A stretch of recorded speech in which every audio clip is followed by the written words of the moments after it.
Okay. Yeah. So for people who are new to this meeting, just it's like the other meetings where you sign in and then we can talk about the items that are in the agenda. The items that are in the agenda are things that I or Steve Taylor thought we should talk about, but they are not they are not set in stone. We can talk about other things during the general community meeting. The only thing is that we will keep it to a little higher level and not get into too much details about implementation, if there are any. But just want to make sure that uh, we are projecting the kind of work that we are doing correctly, and then um, opening up for questions as they come up.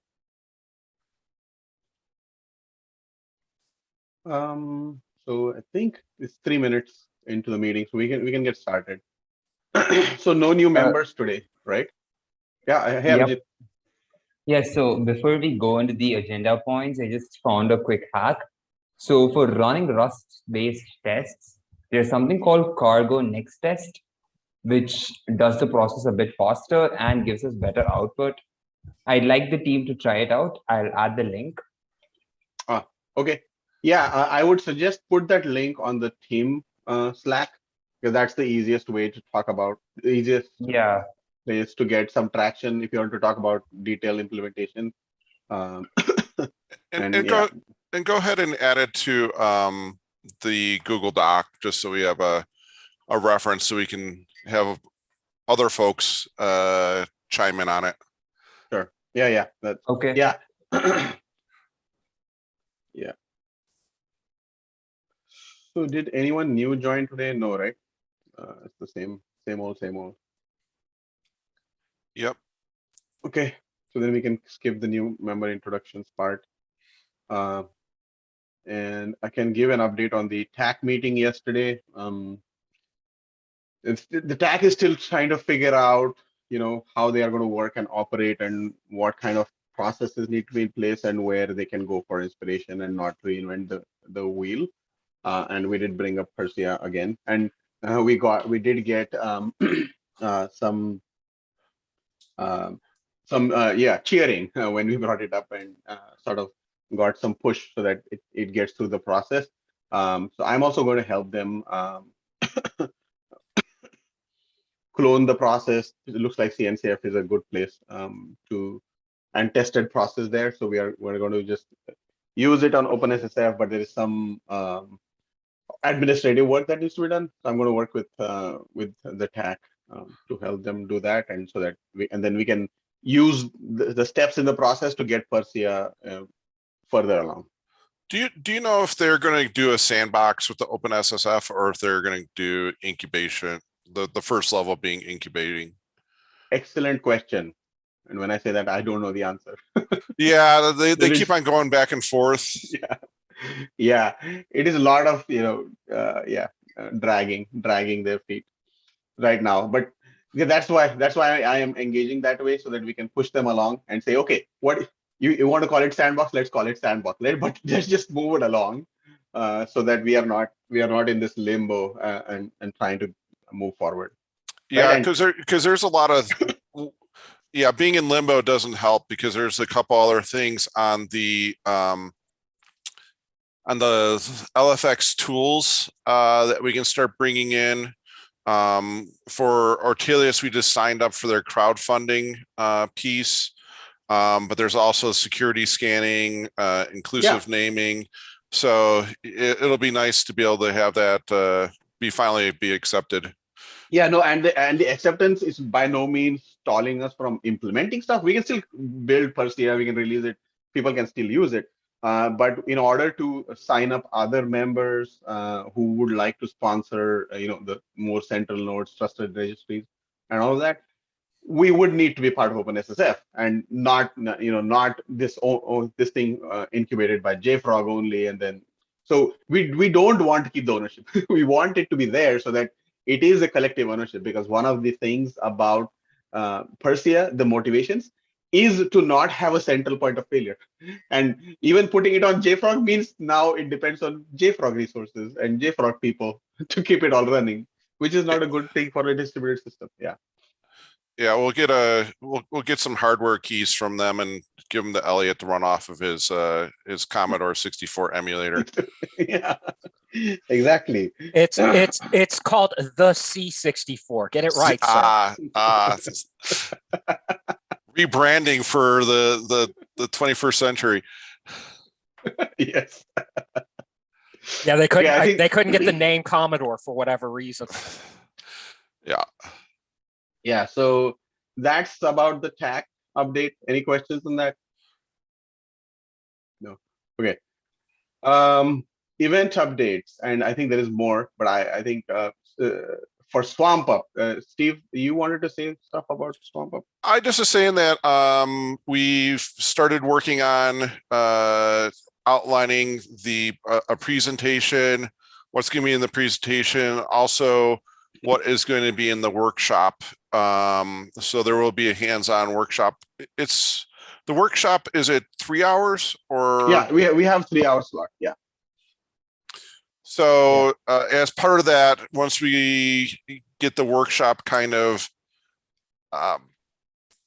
formatted, we are going to need some guinea pigs for everybody to try before we try to do it live with a bunch of folks at Swamp Up. So if you're interested in what's going on with the presentation and workshop, just reach out to Sahindra and he'll get you on the invite on that. Yep. Yeah, and like I shared around the MVP and what is in part of the demo and all that flow. So as part of the workshop, we will do the demo and probably get deeper into how the demo whole comes together and works, so that people have a inside out view of how Pyrsia works, and then also have a couple of short presentations to motivate discussions around how we are building a transparency log, how we are signing, etc. So that there are two motivations for the workshop. Is one is to get the excitement, and then two, to get some initial contributors and sort of trigger them based on whatever their skills and motivations are to join Pyrsia. And right now the current thought is to have the folks in the room go ahead and have some prerequisites like Rust installed, some other prerequisites for them to actually be able to clone the repo and build it and then run it. So that's kind of the current thought process that we've come up with. We'll see how it evolves, but that's where we're headed right now for adding or getting people to contribute. There may be some changes that we need to do to get people associated to the Git repos instead of inviting everybody in the room, letting them do some sort of self registration to the repo through a PR. But that's still in the works. Just a heads up on that, though. If anybody has ideas on how to onboard brand new folks without us doing a lot of lifting from our side, that please share them. Oh, an FBI background check, I think, is the minimum on it. Yeah. CSA. No, NSA is the American one. Yeah, we gotta get those guys involved. No, guys, you start with the national agency check. That's where you start. It's called a NAC. It's real simple. I can walk you through it. You only got to go back 7 years. Well, that's a short one then. Yeah. Top secret, you actually have to go back to birth. So that one sucks. Yeah. You had mentioned like onboarding community members and trying to engage new contributors. Do you have any part of your workshop which is actually like how to contribute to Pyrsia, like how to make a fork, how to open pull requests, how to open an issue? That might be something that like more entry level people would be able to do other than like code contributions themselves. Yes, that is part of it as well. Because we have the time, we'll be able to cover that. 3 hours is a pretty good amount of time to be able to cover some of the basics, and that's where we're going to, once we get the workshop kind of the steps in it laid out, distribute it to everybody to give it a go to make sure we're not missing some basic step that we're all used to doing that, we'll get somebody hung up on. You had mentioned prerequisites as well. One of the other projects I recently started working on, they have a VS Code extension pack that you can install that has everything you need to configure the editor to work with the project. I thought that was absolutely brilliant, and I think we should have one as well. Just wanted to throw that out No, there. I completely agree with this. Yeah. I think that is a great idea. So yes, please share those kinds of ideas. For example, how a VS Code. Yeah, and there's another VS Code plugin that will allow you to do sharing of your Visual Studio with a couple. Live share. Yeah, which comes in handy as well. Okay, thank you. Okay, there are other events. I think Laurie posted something today. So if you are interested in, give me 1 second. Oh yeah, there's a call for papers, or she's trying to round up some proposals for OpenSSF. It's in Austin, and I don't know if it's I think it's the supply chain con track that she's looking for proposals for. Yep. I think this is a multi conference location, like the Linux Foundation is running small conferences in the same location, so that people have a choice to go. Yeah, it is shared with OpenJS, if I'm not mistaken. Yeah. So on that one, you have to present in person. Yeah. So okay. We'll get all the details into the outreach meeting with all the links and everything.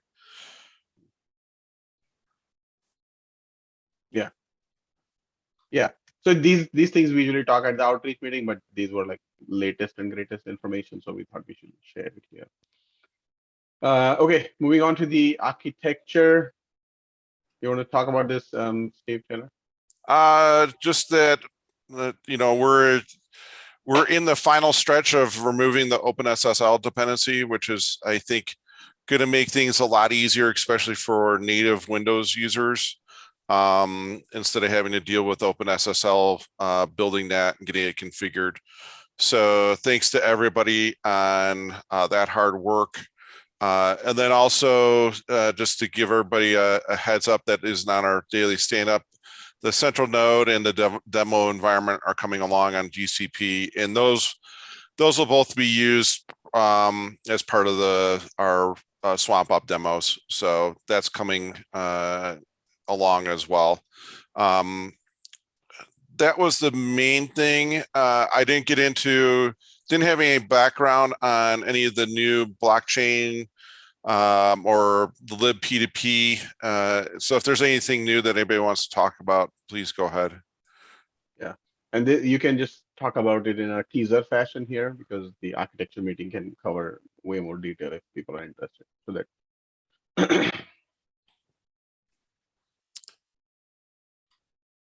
Okay. Slow and steady. Yeah. Okay. I think this is the new link, new testing trick that Abhijit found, which is posted here if you are interested, and take a look. And I think that was the prepared agenda, or the items. Were there things that you think we should share at this high level meeting, other than what is here? Okay. Any questions about how Pyrsia is doing? No. Okay. Okay, then that's it, right? That's all I had for today. Yeah, see you at stand up. All right, thanks everybody. All right, see you guys later. Have a great day, everyone.